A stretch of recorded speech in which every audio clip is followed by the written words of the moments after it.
They treated me like their maid, until their VIP guest recognized me as a $1 million deal maker.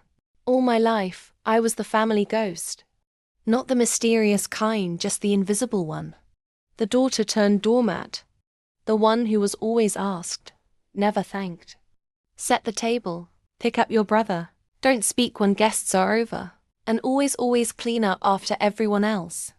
So when my parents invited a big shot CEO over for dinner one evening, it was no surprise they handed me an apron and said, "Don't embarrass us.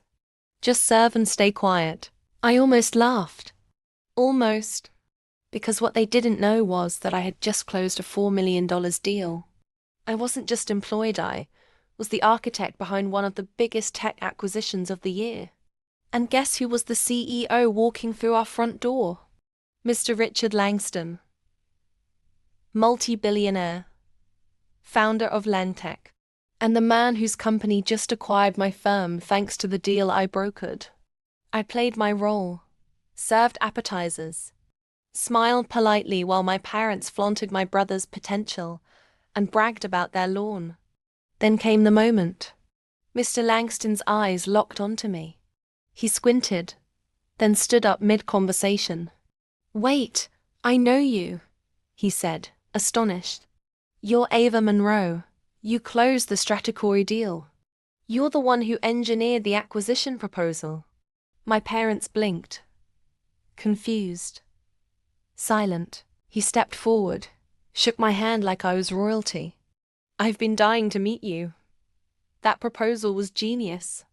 If you're not tied up in your current role, I'd love to discuss working together at a much higher level." Pin drop. My father coughed. My mother spilled her wine. I took off my apron and smiled. "Oh, thank you, Richard. I didn't realize you were the Langston when I saw the invite name. I would have dressed for business, not chores," he chuckled. "Your work speaks louder than anything you wear. Let's talk Monday." Absolutely. Then came the twist. I turned to my parents, still frozen like mannequins. "You know, for years you told me I'd never amount to anything. That I should stop playing with computers and learn how to clean properly.